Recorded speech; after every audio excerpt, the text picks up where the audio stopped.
Lulu sasazo ngqo lwendaba estudio 9 kwikomkhulu le-SABC eAukland Park eRhawutini nazi eziphambili. Ukusha sekujwayelekile vele ukuthi kusha. Ngokwesibili mina ngikhona la kusha. Zishiyeke izimbanguzi intsapho kwindawo yeGobityholo iDakota eSiphingwe eThekwini emva kokuqhambuka komlilo ogqugqise kule ngingqi. This budget that we tabled today is designed to change that trajectory. Umphathi wezolimo uMnumzana John Steenhuisen uthi isebe lakhe nekulilo eliqinisekisa ukhuseleko lokutya kumele likhuselwe lona kuqala.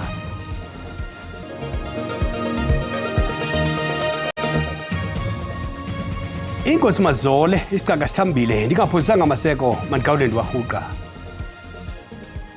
Ibalelwa kwikhulu imizi etshile emva kokuqhambuka komlilo kwindawo yeGobityholo iDakota eSiphingwe eThekwini. Zintsapho ezininzi ezishiyeke zingenandawo yokufihla intloko. Isebe lenkonzo yokucima imililo libizwe kusasa namhlanje kodwa kucacaci ukuba yintoni unobangela walo mlilo. Umbutho wesisa iGift of the Givers wolule isandla kule ntlekele. Izakhamuzi zasemjondolo yaseDakota eningizimu yeTheku zisashaqekile namanje kulandela umlilo obusha ubuhanguhangu lapha ngekhathi zantathakusa namhlanje kuseni. Imjondolo ngamakhulu ekuthiwa ke icekeleke phansi la ngesikhathi kusha lo mlilo. Asikakayazi ke imbangela yokuthi kube yini kepha esingaqinisekisa ukuthi akekho olimele nolahlekelwe impilo yakhe ngenxa yalomlilo. Njengamanje samukele ke omunye wezakhamuzi zala eDakota informal settlements emjondolo la eDakota ukuzwa kabanzi ukuthi kwenzakaleni ngalesikhathi kuqala lo mlilo. Sikubingelele sikwamukele endabeni. Amagama akhaphelele nesibongo ubani nokuthi usichazele ukuthi kwenzakaleni uzweni ngesikhathi kuqala lo mlilo. Ngubiyela Mbalenhle. Kuqala lo mlilo usimemezile umakhelwane wathi vukani kuyasha savuka kumlangabi seliphezulu sakhipha kokukhiphekile okunye kukhiphekanga. Nilahlekelwe yini wena nje kakhulukazi yini olahlekelwe yona la emlilweni? Lahlekelwe impahla zengane nami ngokugqoka nekunye okwasendlini. Njengoba isimo sinje uzokwenzani unakho ukudla unayo indawo uzolala kuyona namhlanje kwenzakalani ngempilo yakho sichazane? Hayi akunakho ukudla kushile nendawo yokulala ayikho nginengane encane na2 years nendawo yokulala nginayo uyimanje hamba ngenyawo nama nabuke nashile unkinto. Le ndawo ijwayelekile yini ukuthi kube nemililo efana nalolu hlobo? Sike sakhuluma nezinye izakhamuzi zokalisa lo mbono ukuthi cha into ejwayelekile cishe iminyaka yonke kuyenzeka ukuthi kube nemililo la nokuthi kusukela iphathimandla hlasimbe zesifundazwe noma zeTheku zithini kunina ngoba nihlala endaweni kanje? Azaze zisho lutho iphathimandla ukulusha sekujwayelekile vele ukuthi kusha. Ngokwesibili mina ngikhona la kusha. Uthe uzokwenzani ukusuka la kuya phambili? Ke ngenze lutho anginalo phambili kumanje angazi wenza njani. Okay, sisibonga khulu isikhathi sakho. Okay. Isimo ke esibhekene nezakhamuzi eziningi ke lapha emjondolo yaseDakota eningizimu yeTheku. Sikwazile ukukhuluma nezinye ezikubeke kwacaca ukuthi azazi ukuthi zizothathana ihlanganise nani njengoba ubona nje emva kwami ezinye izakhamuzi seyiqalile vele ke uhlelo lokuthi zakhe kabusha esingathi ke indawo ebezihlala kuyona ngaphambi kokuba ke kuqale lo mlilo. Masifika lana ke ngekhathi zasekuseni sibabonile abezimo eziphuthumayo icishamlilo zimatasa zama ukucisha ke lo mlilo ezikwazile ke nokho ukuthi sigcine zikwazile ukuthi ke ziwulawule ucishe uphele. Isimo sinjalo ke la endaweni yaseDakota sibusele ke intambo kwenegoli kuleli qophelo. Umphathi wezolimo uMnumzana John Steenhuisen uthi isebe lakhe nekulilo eliqinisekisa ukhuseleko lokutya kumele likhuseleke lona kuqala. Esenza intetho yevoti yohlahlolwabiwo-mali yesebe lakhe epalamente ngale ntsasa, uMnumzana Steenhuisen ubhengeze ukuba ziingcaphephe zezempilo ezingama-50 eziza kutyalwa kumaphondo iKwaZulu-Natal neGauteng ukuya kugomela isifo sochwane nenyebethu ezinkomeni. Umphathiswa Steenhuisen uthi isebe lakhe labelwe uhlahlo lwabiwo-mali oluhambisana nokhuseleko lokutya nenkxaso. There's also a human reality behind the figures, and this speaks of smallholder farmers locked out of opportunity, of families facing food insecurity, or of veterinary professionals overburdened and under-resourced, and of a nation that far too often reacts to crisis rather than prepares to prevent it. This budget that we table today is designed to change that trajectory. It is grounded in the 2025-2030 strategic plan, which articulates the 7 key strategic priorities which I placed before this House last year. Ukuqhambuka kwesifo sochwane nenyebethu ezinkomeni kudala inxalabo kumafama njengoko oku kuza kuqhoqa ushishino lwawo. Sele ekhuthaziwe amafama ukuba angazifudusi inkomo zawo ziye kwezinye indawo, nto leyo ingachana kwezoshishino. Umnumzana Stieni Eisen ukwathe irhafu ethe chatha kwimveliso ethunyelwa ngaphandle ebhengezwe ngumongameli Donald Trump waseMelika ngakweli ibonisa ukuba kufuneka kwenziwe inguqu ngokukhawuleza kweli.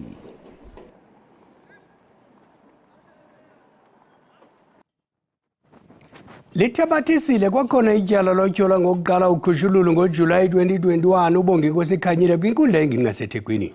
uKhanyile waphuma ngebheli yama5,000 ujongene nezityholo eziquka ukuqala ubundlobongela esidlangalaleni nokuchasana nomgaqo-nkqubo wolawulo lwentlekele. Kutyholwa ngokuba uKhanyile waqala ubundlobongela ngokumemelela ukuba wayesakuba ngumongameli uJacob Zuma akhululwe elivalelweni emva kokubanjwa kwakhe ngokungathobeli umyalelo wenkundla yomgaqo-siseko. Ngoku masive kuMlondi Rhadebe. Mlondi, kuqhubeka ntoni enkundleni? Siyasibingelele umlaleli esekhaya. Kanti namhlanje silapha enkantolo yaseThekwini lapho uBongikazi Khanyile evele khona njengoba kuqalile ukuqulwa kwecala lakhe. Kanti umbuso usubize ufakazi wokuqala uKhulekani Mazotho okuyena osefakazile njengamanje ufakaza kakhulukazi ngeudaba uma ngabe uzokhumbula kahle ukuthi leli cala libonakala kakhulu linofakazi bamavidiyo lawo ayeqoshiwe ngesikhathi uKhanyile ekhuluma nabantu nje bakuthiwa ngalisa sikhathi uma ngabe uzokhumbula kahle ngo-2022 kwakuyisikhathi se-COVID-19 abantu babengavumelekile ukuthi bahlanganyele ndawonye noma besendaweni eyodwa ngesikhathi esisodwa. Ingakho ebhekene nalilacala lokuthi wabiza umhlangano endaweni lapho kwakwazi ukuthi akhulume khona. So-ke kuthathwe leyo video-ke ofakazayo njengamanje ukhuluma ngokuthi inkulumo eyayikhulunywa uKhanyile ikakhulukazi laphana kuleya video yayimema noma yayibiza abantu ukuthi baqhubeke bashise noma baqhubeke balwele ukuthi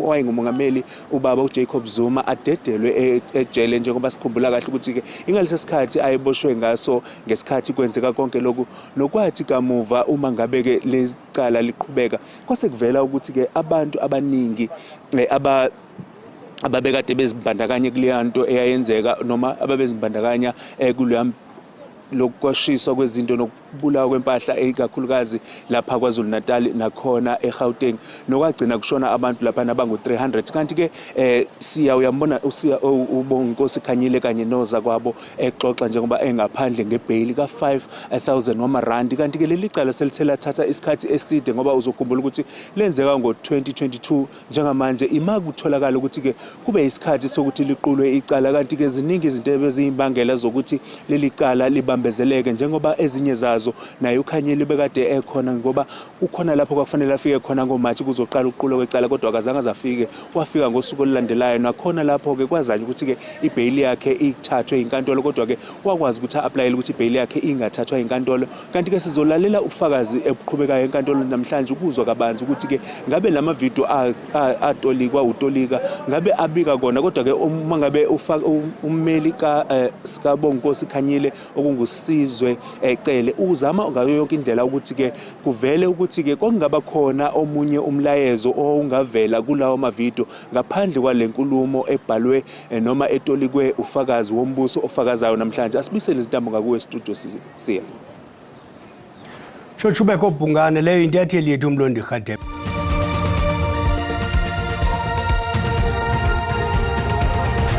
Umongameli Cyril Ramaphosa uthi abo bakhankanywe kwezityholo zolwaphulo-mthetho ezidizwe ngumkomishana wamapolisa KwaZulu Natal uNjengele Nhlanhla Mkhwanazi kufuneka bajongane nengalo yomthetho. Ngosuku lwesibini lontlanganiso yeBRICS eBrazil, umongameli uthathe ixesha ukuphendula kwimiba yasekhaya.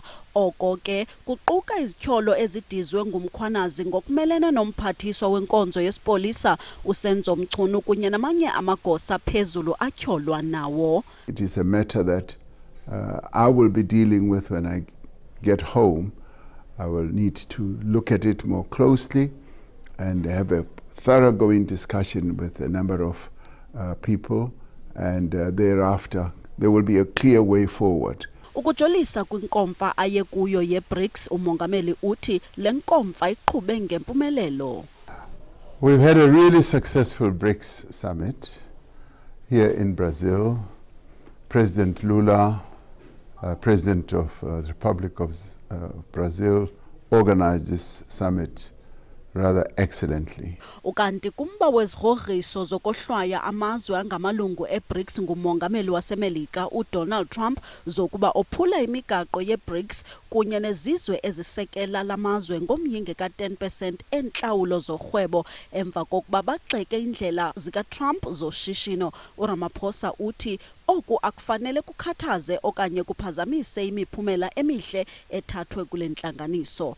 BRICS is such a center of power, and BRICS does not seek to compete with any other power. It recognizes the importance and the standing of other centers of power. It recognizes the standing of the United Nations and respects that, and subjects itself to the decisions of the United Nations.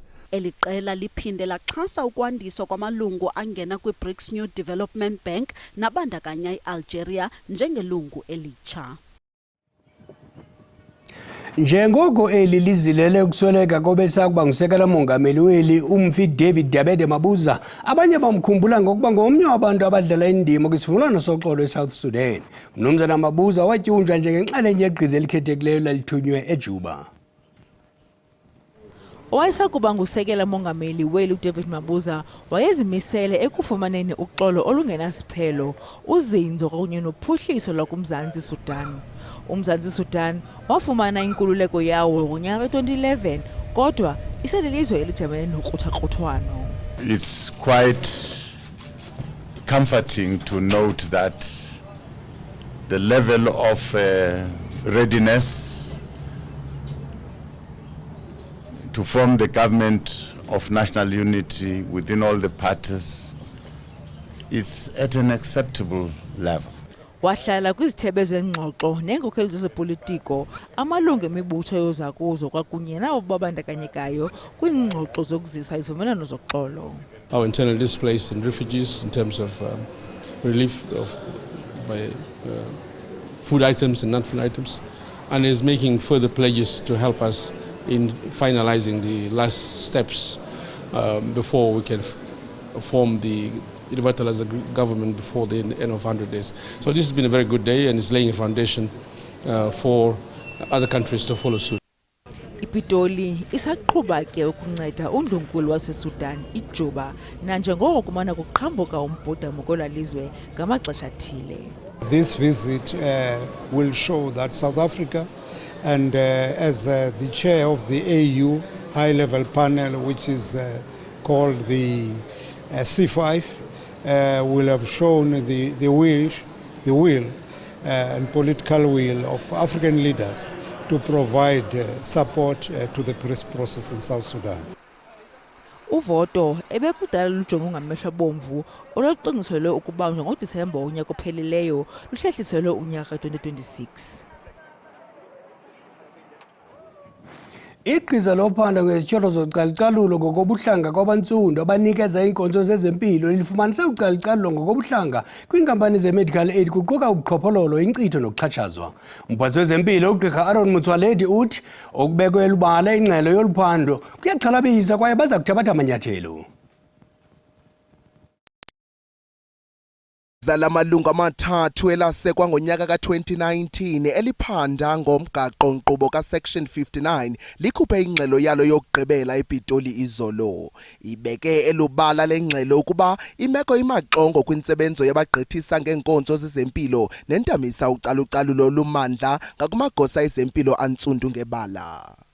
It was quite bad because they've been able to prove, according to them, beyond doubt, that yes, there was discrimination against black practitioners, black here meaning Africans, Indians, and coloreds, in the investigation of fraud, wastage, and abuse Lo gama ingxelo yebhodi yenkxaso-mali yenkonzo zezempilo ikukhabile ukubikwa yile ngxelo yophando ngelithi ikhuthaza ubuqhophololo, inkcitho noxhatshazo. Kambe ke utshotshe entla umphathiswa wezempilo etandalazisa iinkcukacha-manani ezingqinelana nengxelo yophando.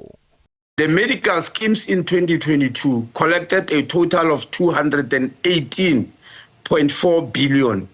Out of that 218.4 billion, the GPs, who are the victims here, who are the ones mostly investigated, GPs, both black and white, got only 5% of that amount. Sure. Even if you go back in 2010, medical schemes collected 84.7 billion. At that time, the GPs got 7.3%. Now, they've actually gone dramatically down. Ukanti ke ingxelo yophando ikwaze namanyathelo angathatyathwa aquka ukuba inkampani ze-medical aid zibhangiswe. Okwesibini kuxiliniswe ukungavakali kwezingqe zebhodi eqinisekisa imigqaliselo yezempilo nokumele ukuqalwa. Okwesithathu kukhankanywe ukuhlolwa komgaqo-nkqubo i-Medical Schemes Act yonyaka ka-1998 ukuba awukho nyengenyenge na ukuba uvumele ezi zenzo zingaginyisi mathe koogqirha nakumagosa ezempilo ngokubanzi. Ndimlo Lilitha Ntsundwani kwiindaba ze-SABC eRhawutini. Kokugqibela nto zakuthi sithanda ukulumkisa abanhliziyo zibuthathaka nabantwana ngeenkcukacha eziqatha kwezesondo eziqolethwe kweli nqaku. Luyaqhuba uviwo lwesikhalazo sesixwaso esingafanelekanga kumongameli wejaji eMpuma Koloni uJaji Selby Mbenenge. UJaji Mbenenge uxelele le nkqubo yoviwo ukuba ofake isimangalo unkosazana Andiswa Mengo wayonwabela imbalelwano nento ayibiza njengesixwaso eyayiqhuba phakathi kwabo. Ukwazikhabe ngawomani ingxelo zokuba wathumela kunkosazana Mengo umfanekiso welungu lakhe lobudoda. 224, she says, cute, C-U-T-E. The picture that I sent, she comments to it, cute, C-U-T-E. Maybe let me pause here and say, esiXhoseni ubuhle bendoda zinkomo. UJaji Selby Mbenenge uyaziphika izityholo zokuba wathumela umfanekiso welungu lakhe lobudoda kummangalo ongunobhala wejaji unkosazana Andiswa Mengo. Ngaphambili unkosazana Mengo waxelela le nkqubo yoviwo ukuba wathunyela umfanekiso welungu lobudoda nguJaji Mbenenge. Ask a question, BJ equal to question mark. In other words, I'm engaging her in relation to BJ. And then 2133, 2133 and 2134. Clearly, this was a discussion. She says not to worry about that. Those are facts relative to 17 June. It was a mere chat, no pictures were exchanged. UJaji Mbenenge ukwaxelele le nkqubo yoviwo ukuba zingamampunge ingxelo zokuba unkosazana Mengo wayengayonwabeli imbalelwano ababenayo, watsho ecaphula amatyeli apho unkosazana Mengo eqalise ngokwakhe incoko emnqwenelela nosuku oluhle lotata, watsho embizana ngesiduko. 20 June, early in the morning at 0603, Happy Father's Day, and most significantly, Jola. If my memory serves me well, I have not been referred to as Jola by her until this point in time. I want to say something about Jola. Jola is my clan name. If you say Jola, it's an endearment. It brought about a measure of warmth on my part. UJaji Mbenenge uthi ukuxelelwa kwakhe ukuba uyathandeka aphinda abizwe ngesiduko ngentseni yosuku lotata kubonisa mhlophe ukuba bekukho imfudumalo phakathi kwakhe nonkosazana Mengo. Kwiindaba ze-SABC ndinginobaThembu Zantsi. Umbengo mthiya ucima umlilo masikhongozele ezinye ngesiSwati ngecala emva kwesihlanu matshona kwelanga. Kamnandi.